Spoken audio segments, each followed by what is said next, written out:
Aujourd'hui, on va parler de...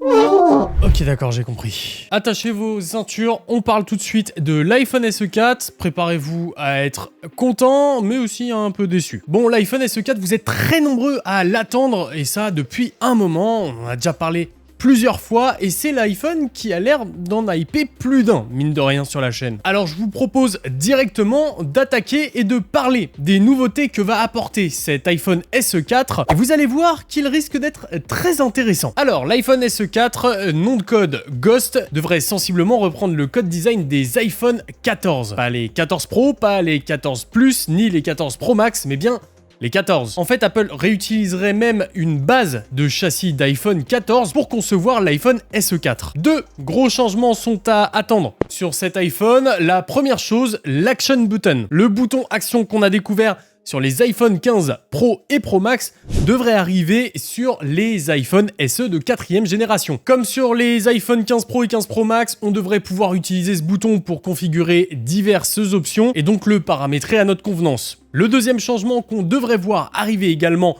en termes de design global, eh bien c'est évidemment l'USB-C qui lui aussi arrivera sur les iPhone SE de 4e génération pour se coller à la directive européenne d'adoption de l'USB-C. L'arrière de l'appareil, lui aussi, devrait changer avec un dos en verre, mais un seul module photo. On continue sur la même lancée que sur les iPhone SE jusqu'ici, avec un capteur et un flash. Côté choix design, plusieurs alternatives existeraient chez Apple. Une première avec une surélévation uniquement du module photo et le flash intégré dans le corps, et une autre un peu à l'image des iPhone 10 ou 10R avec un module photo dans une forme oblongue. Les premières infos qu'on a pu avoir concernant cet iPhone SE4 parlent d'ailleurs d'un capteur de 48 millions de pixels, le même qu'on a découvert sur les iPhone 14 Pro et 14 Pro Max. Ça ferait donc de cet iPhone SE de 4e génération l'une des plus grosses augmentations en termes de capacité photo depuis le lancement de la gamme. Pour rappel, jusqu'ici, on était bloqué avec un 12 millions de pixels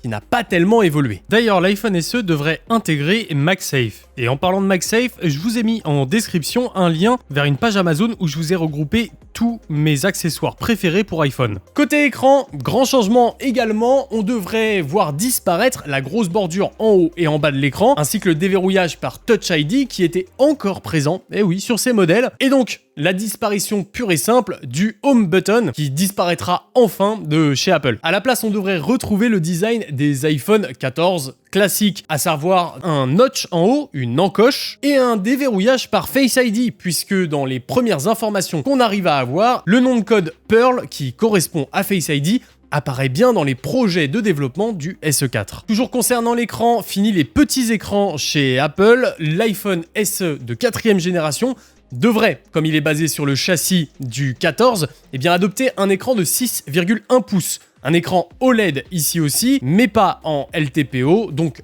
pas de 120 Hz et pas de Always On Display. Apple travaille également sur sa propre puce de connexion 5G, nom de code Synop, et qui devrait être intégrée en premier sur les iPhone SE de 4e génération. En fait, ces iPhone SE devraient être un peu des modèles de test pour cette puce 5G, à voir évidemment si ça se confirme d'ici là et si Apple a bel et bien réussi à lancer sa propre puce. L'iPhone SE de 2022 est équipé de la puce A15 Bionic et on devrait très probablement retrouver dans l'iPhone SE4 la puce A16, ce qui devrait offrir des performances très correctes et sur le long terme pour les personnes qui choisiraient de partir sur ce modèle. Aujourd'hui, on a très peu d'informations concernant le prix de lancement de cet iPhone SE. Néanmoins, avec toutes les évolutions amenées sur ce modèle, il est fort à parier qu'une augmentation de prix soit à prévoir. Pour l'instant, c'est que des spéculations, mais on aura le temps d'en reparler d'ici là. Alors on pourrait se dire, attends, l'iPhone SE4, on l'attend pour début 2024 et il aurait déjà le bouton d'action,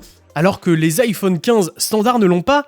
Alors oui, mais parce qu'il y a un mais, et c'est là que vous allez être déçus. En fait, l'iPhone SE4 ne serait pas lancé en 2024. Entre-temps, on aurait les iPhone 16 et l'ensemble de la gamme viendrait équipé d'un bouton action, et les iPhone SE de 4e génération arriveraient eux en début 2025. C'est pour ça que je prends mon temps pour en parler et que je vous spamme pas trop de vidéos sur les iPhone SE, parce que tout simplement, on a encore le temps d'en parler. Donc pour résumer, puce A16, iPhone de 6,1 pouces reprenant grandement le châssis de l'iPhone 14 avec un capteur 48 millions de pixels, mais un seul capteur. Disparition de Touch ID au profit d'un design encoche plus Face ID un peu à l'ancienne maintenant. Bouton d'action, USB-C, bref, un iPhone SE qui devrait être bien plus intéressant que ce qu'on attendait jusqu'ici. Même Unknown21 avait tweeté sur le sujet en disant qu'à l'époque, il était déjà plus hypé par l'iPhone SE 4 que par les iPhone 15. Bien évidemment, dites-moi ce que vous en pensez en commentaire, si vous pourriez craquer pour l'iPhone SE de 4e génération.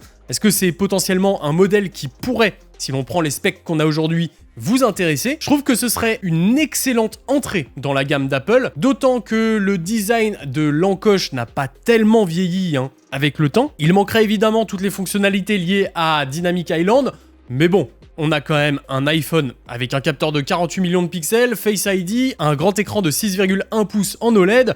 Bref, c'est un appareil qui est quand même bien équilibré. En attendant d'avoir plus d'infos sur ces iPhone SE, je vous invite à aller voir cette vidéo qui vous expliquera pourquoi l'iPhone 15 Pro Max n'est pas un iPhone qui est pensé pour vous. Je vous invite quand même à vous abonner et à activer la cloche, ça fait toujours plaisir. Et tout ce qui me reste à vous dire, c'est à très bientôt pour plus de contenu sur la chaîne. C'était Nacrium,